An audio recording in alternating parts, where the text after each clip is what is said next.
नमस्कार, स्वागत है आप सभी का। मैं हूं आपके साथ हेमंत कुमार और आप देख रहे हैं हमारा खास कार्यक्रम खबर में दम है।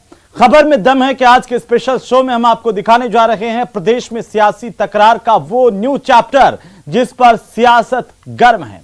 आपको बताएंगे कि कैसे शब्द युद्ध पर कांग्रेस की ओर से शांति यज्ञ की कोशिश की जा रही है और साथ ही हम आपको यह भी दिखाएंगे कि कांग्रेस के किस जंग से बीजेपी नेता उमंग में है। वहीं आपको यह भी बताने वाले हैं कि आखिरकार सरकार ने कौन सा रिजर्वेशन गिफ्ट दिया है और इसके साथ ही आज बात होगी उस खबर की जिसकी चर्चा आजकल पूरे देश में है। तो चलिए शुरू करते हैं खबर में दम है का यह खास एपिसोड।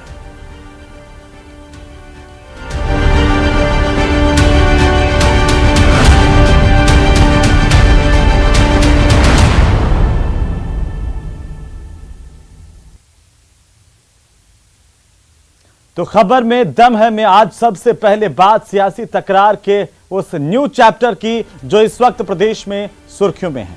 आइए हम आपको बताते हैं कि आखिरकार कैसे शुरू हुआ ये नया अध्याय और किसने किसके खिलाफ कौन से शब्द बाण चलाए हैं। आज के समय पर एक वरिष्ठ अनुभवी व्यक्ति इस प्रकार की बातें बोले, मैं समझता हूं बड़ा अनुचित है, उनको शोभा नहीं देता।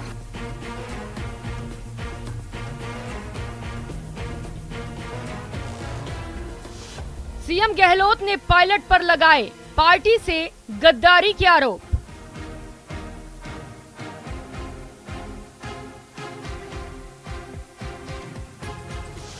गहलोत ने कहा, सबूत है मेरे पास, वो इनकार नहीं कर सकता।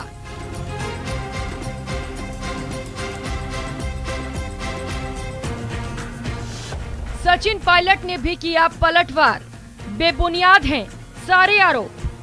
इस प्रकार के बिल्कुल झूठे और बेबुनियाद आरोप लगाने की आज जरूरत नहीं है।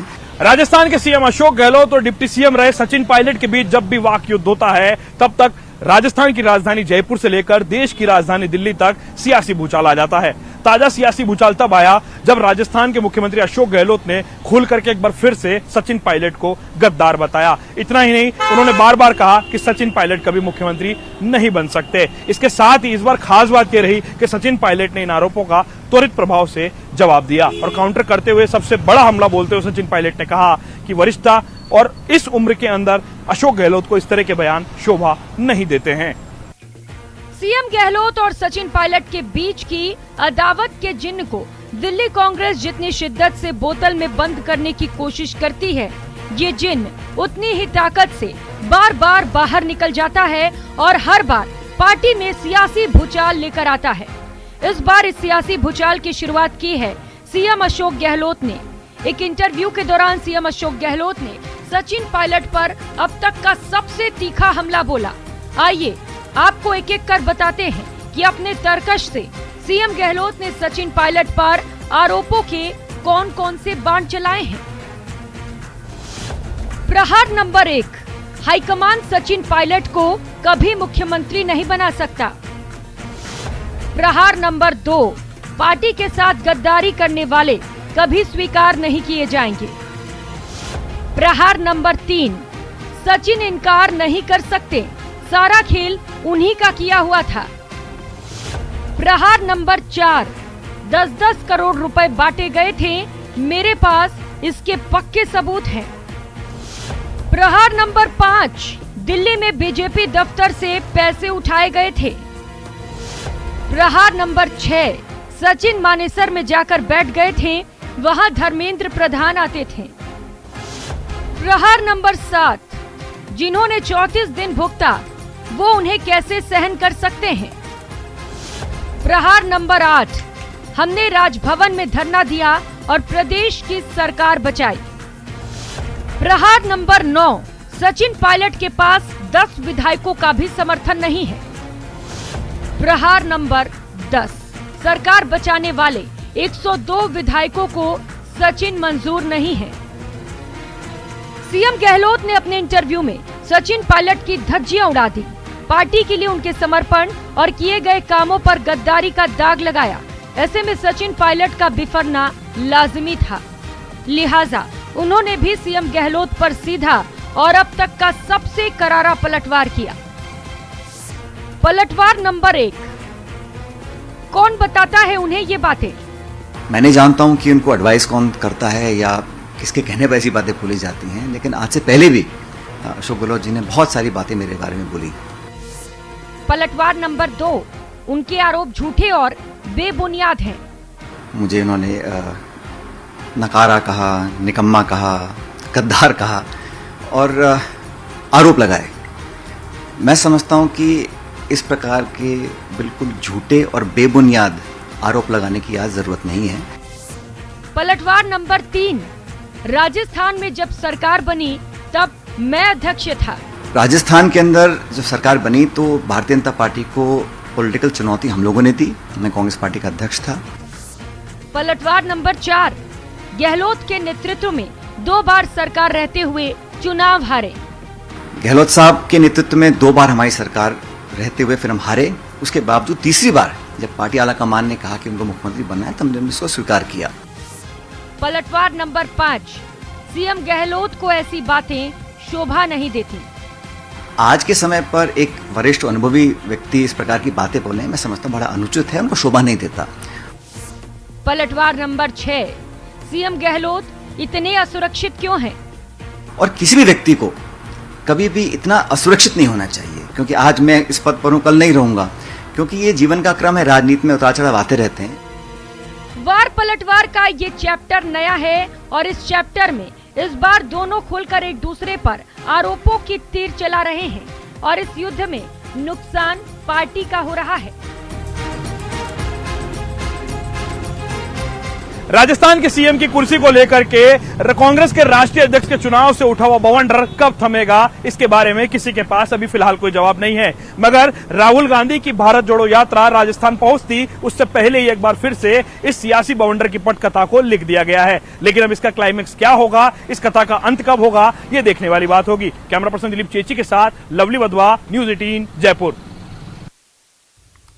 तो सियासी तकरार में ऐसे तीखे शब्दों का इस्तेमाल होगा तो फिर समर्थक भी अपने अपने नेता के लिए आवाज उठाएंगे ही और पार्टी के वरिष्ठ जन इस सियासी आग को शांत करने के लिए शांति का यज्ञ तो करेंगे ही। आइए हम आपको दिखाते हैं कि कांग्रेस में कैसे आखिरकार चल रहा है शब्द युद्ध और इस युद्ध को शांत करने के लिए कौन कर रहा है शांति यज्ञ।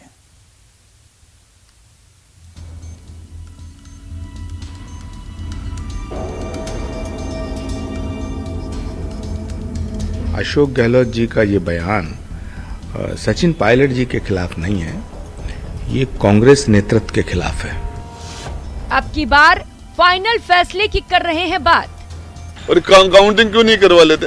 80% एमएलए सचिन पायलट साहब के साथ नहीं हो तो हम दावेदारी छोड़ देंगे।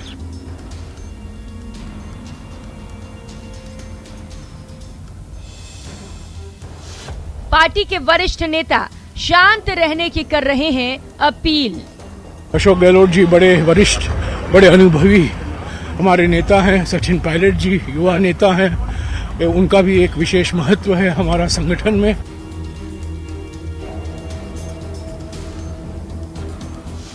कांग्रेस की सेहत के लिए ये तकरार ठीक नहीं है। मैं नहीं जानता हूं कि उनको एडवाइस कौन करता है या किसके कहने पर ऐसी बातें बोली जाती हैं, लेकिन आज से पहले भी अशोक गहलोत जी ने बहुत सारी बातें मेरे बारे में बोली। नकारा कहा, निकम्मा कहा, गद्दार कहा और आरोप लगाए। जब जब सीएम अशोक गहलोत और सचिन पायलट के बीच विवादों का नया चैप्टर शुरू होता है, तब तब दोनों नेताओं के करीबी भी इस युद्ध में कूद पड़ते हैं, एक दूसरे पर आरोप लगाते हैं और अब की बार फाइनल फैसले की बात करने लगते हैं। और इस युद्ध को खत्म करने के लिए पार्टी के वरिष्ठ नेता भी पूरी जी जान से जुट जाते हैं कि कहीं राजस्थान में कांग्रेस पार्टी की सेहत खराब ना हो जाए।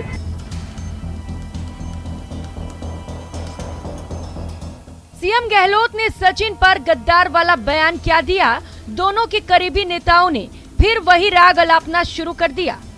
सीएम गहलोत के करीबी ये कहने से खुद को नहीं रोक पाए कि सचिन के खिलाफ विधायकों की लंबी फौज है, तो वहीं सचिन के करीबी भी ये कहकर फाइनल फैसले की बात करने में लगे हैं कि एक एक कर विधायकों से पूछ लें आखिर किसमें कितना दम है।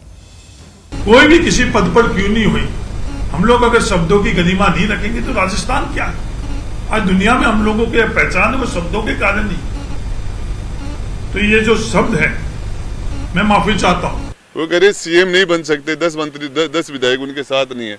यदि 80% विधायक सचिन पायलट साहब के साथ नहीं हो तो मैं बताना चाह रहा हूं हम हमारा दावा छोड़ देंगे। ये फिर आप 1 to 1 कराने में क्यों घबरा रहे हो? सीएलजी की मीटिंग कराओ, 1 to 1 कराओ, क्यों बैठे हो? जय अशोक जी के नेतृत्व में चुनाव हुआ तो ये एक फॉर्च्यूनर में निपट जाएंगी कांग्रेस। तो इसलिए मैं कह रहा हूं आज कांग्रेस रिपीट करनी है तो सचिन पायलट के बगैर रिपीट नहीं हो सकती। एक तरफ राजस्थान कांग्रेस के विधायक और मंत्री अपने अपने नेता को लेकर बयान दे रहे हैं, तो वहीं पार्टी के वरिष्ठ नेता भी दोनों को अपनी हद में रहने की सलाह दे रहे हैं। पार्टी के वरिष्ठ नेता आचार्य प्रमोद कृष्णम ने तो सीधे सीधे अशोक गहलोत को सवालों के कटघरे में खड़ा कर दिया है और पूछा कि जब आपके पास सचिन पायलट के खिलाफ सबूत हैं तो अब तक दिया क्यों नहीं? अगर उनके पास बीजेपी के दफ्तर से 10-10 करोड़ रुपए उठाए जाने के सबूत थे और उन्होंने आज तक नहीं बताया, तो बीजेपी की असली मदद तो उन्होंने की। बीजेपी से मिले हुए तो मुख्यमंत्री नजर आ रहे हैं। ये बात आज कैसे याद आई?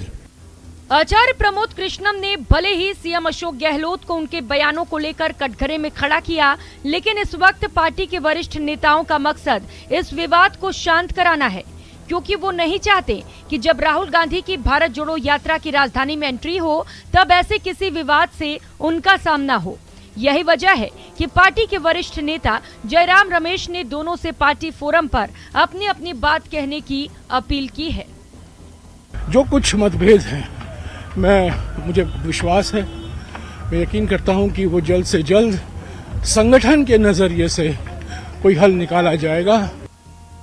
दोनों धड़ों के बीच वरिष्ठ नेताओं ने सुलह कराने की कोशिशें तेज कर दी हैं, लेकिन लगता नहीं है कि इस बार ये मामला इतनी आसानी से शांत होने वाला है। सितंबर में उठे सियासी बवंडर को मैनेज तो कर लिया गया, लेकिन इसी बवंडर की वजह से कथित तौर पर अजय माकन ने राजस्थान प्रभारी का पद छोड़ दिया था। अब देखना यह है कि इस बार के इस सियासी बवंडर को शांत कराने के लिए पार्टी कौन सा कदम उठाती है और इस बार कौन सा नया फैसला लेती है। कैमरा पर्सन शेर सिंह के साथ हितेंद्र शर्मा, न्यूज़ 18 जयपुर। ये सियासत का तकाजा है। आपस में ही जब जंग शुरू हो जाए तो विरोधियों को बोलने का मौका मिल जाता है। कांग्रेस के सियासी जंग में बीजेपी वाले कैसे उमंग में हैं, आइए दिखाते हैं हम आपको ये खास रिपोर्ट।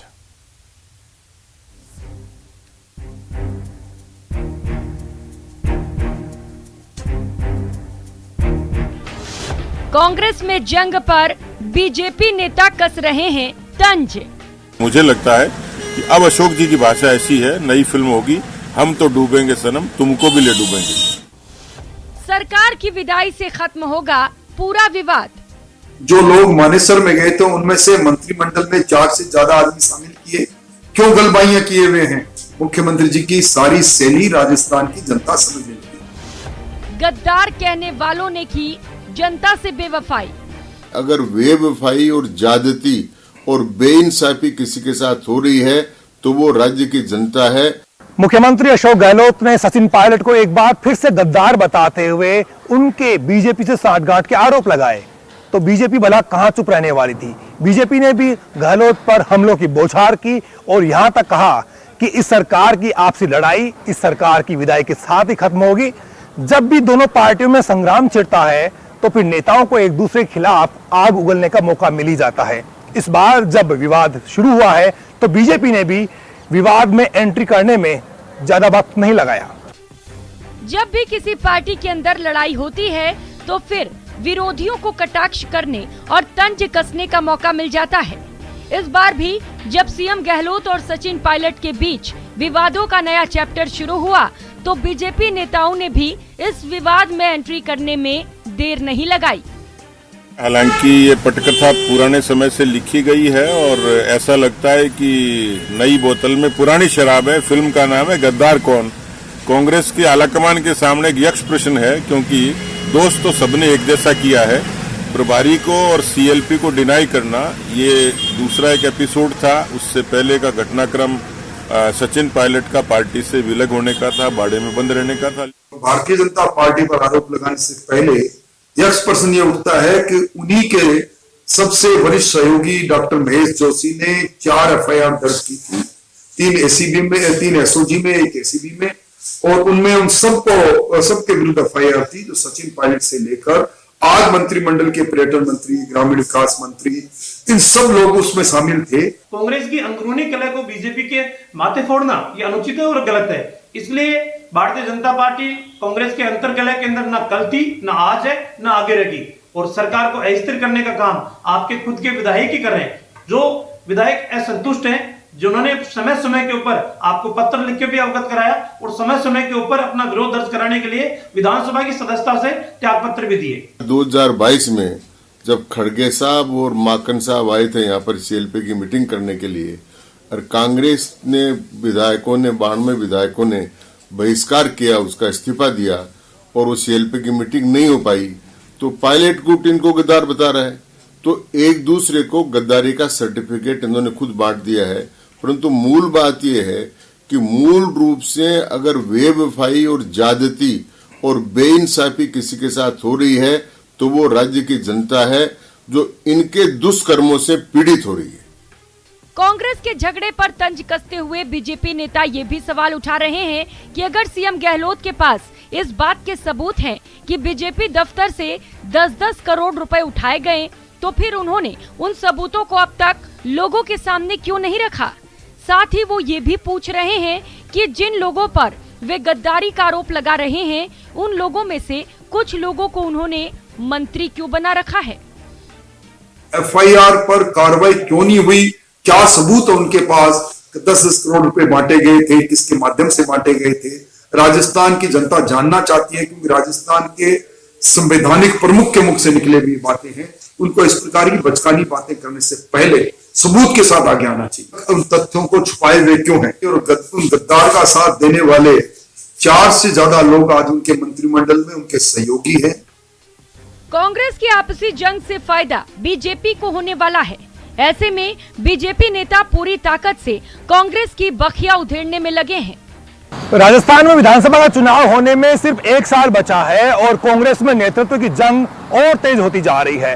बीजेपी इस सियासी उठापटक का पूरा फायदा उठाना चाहती है। देखना है आखिर राजस्थान में आगे क्या होता है। कैमरा पर्सन शेर सिंह के साथ बाबूलाल घायल, न्यूज़ 18 जयपुर। तो चलिए आगे बढ़ते हैं। सियासी तकरार और विरोधियों के वार के बाद अब आखिरकार बात आपके काम की। दरअसल प्रदेश कैबिनेट की बैठक जो इस बार हुई उसमें कई अहम फैसले किए गए, जिसमें सबसे खास है रिजर्वेशन गिफ्ट। क्या है आखिरकार ये गिफ्ट और इससे क्या कुछ बदलने वाला है, आइए दिखाते हैं आपको इस खास रिपोर्ट में।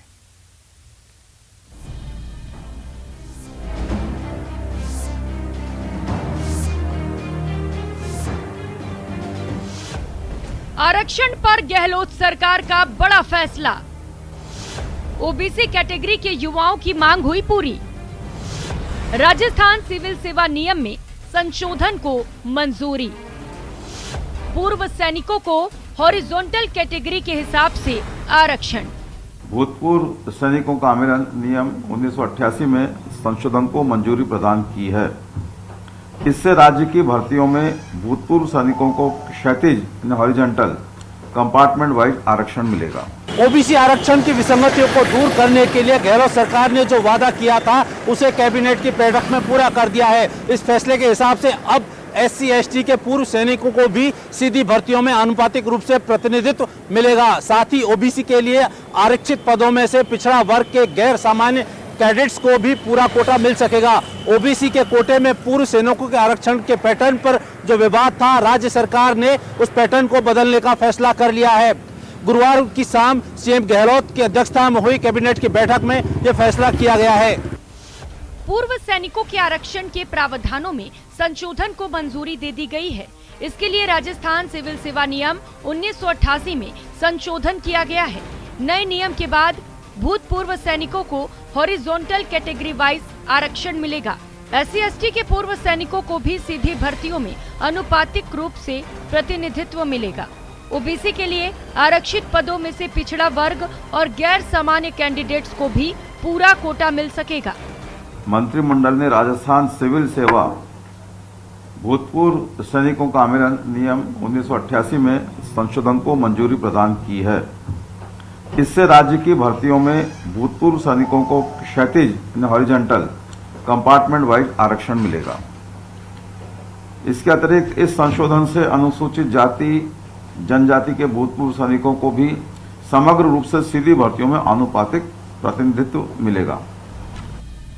आपको बता दें कि इस वक्त प्रदेश सरकार की भर्तियों में भूतपूर्व सैनिकों के आरक्षण को लेकर जो नियम है उसके मुताबिक अभी भूतपूर्व सैनिकों की कॉमन मेरिट लिस्ट बनती है। जिस वर्ग का भूतपूर्व सैनिक होता है उसे उसी वर्ग में समायोजित किया जाता है। प्रदेश में ओबीसी वर्ग से बड़ी संख्या में भूतपूर्व सैनिक आते हैं। ऐसे में कॉमन मेरिट लिस्ट में ओबीसी वर्ग के भूतपूर्व सैनिक ज्यादा होते हैं। भूतपूर्व सैनिकों के समायोजन से ओबीसी वर्ग के सामान्य युवा चयन से वंचित रह जाते हैं। चयन की यही प्रक्रिया SC/ST वर्ग के साथ भी अपनाई जाती है।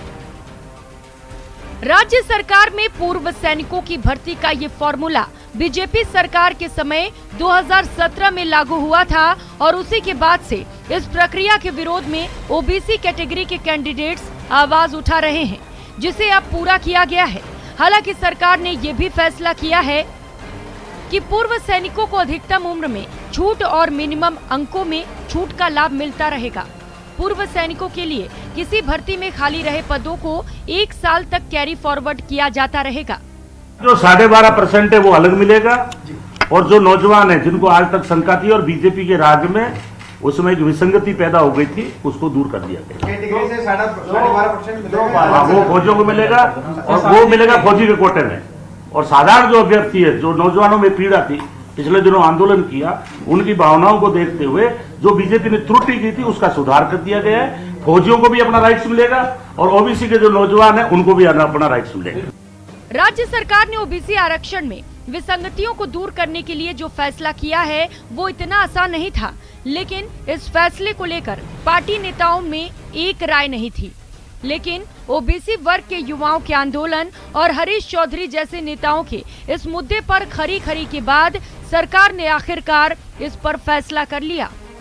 आरक्षण में विसंगतियों को दूर करने के साथ साथ गुरुवार की शाम हुई कैबिनेट बैठक में कुछ और फैसले भी लिए गए, जिसमें अहम है राजस्थान ग्रामीण पर्यटन योजना 2022 को मंजूरी, राजस्थान बेघर उत्थान और पुनर्वास नीति को मंजूरी, ग्रामीण गेस्ट हाउस कृषि पर्यटन इकाई बनाने में छूट का प्रावधान, बीकानेर में मिनी फूड पार्क के लिए जमीन का आवंटन। राजस्थान सिविल सेवा अंग्रेजी माध्यम विद्यालयों में कार्मिकों की नियुक्ति के लिए विशेष चयन और सेवा की विशेष शर्त नियम 2022 को स्वीकृति दी गई।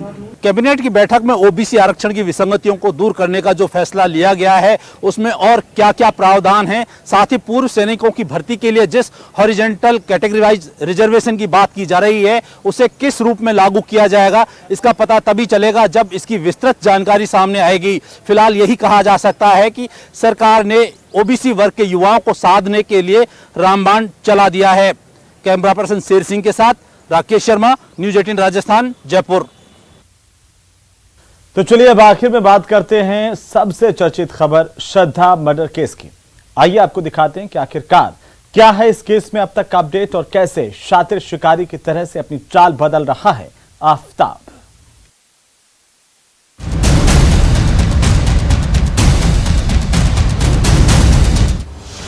शातिर शिकारी की तरह आफताब ने श्रद्धा को मारा।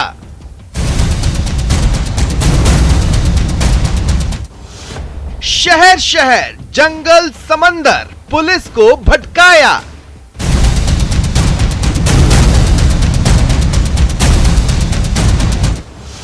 हर सवाल पर कॉन्फिडेंस से उसने झूठ बोला।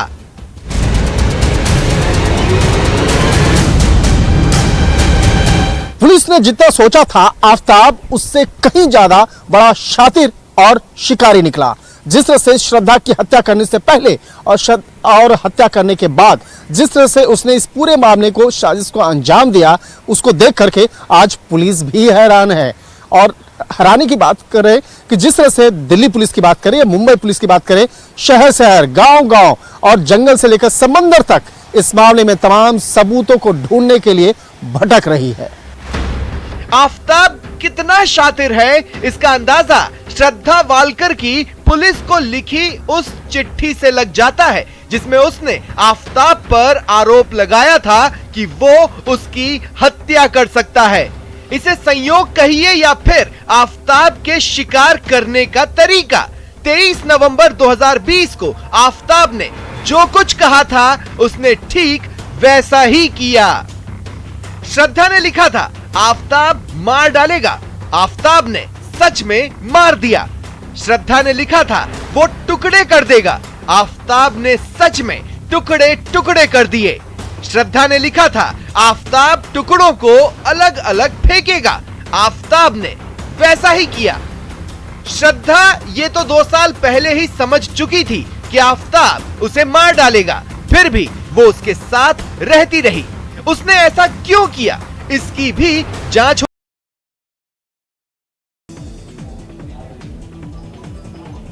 भारत जोड़ो यात्रा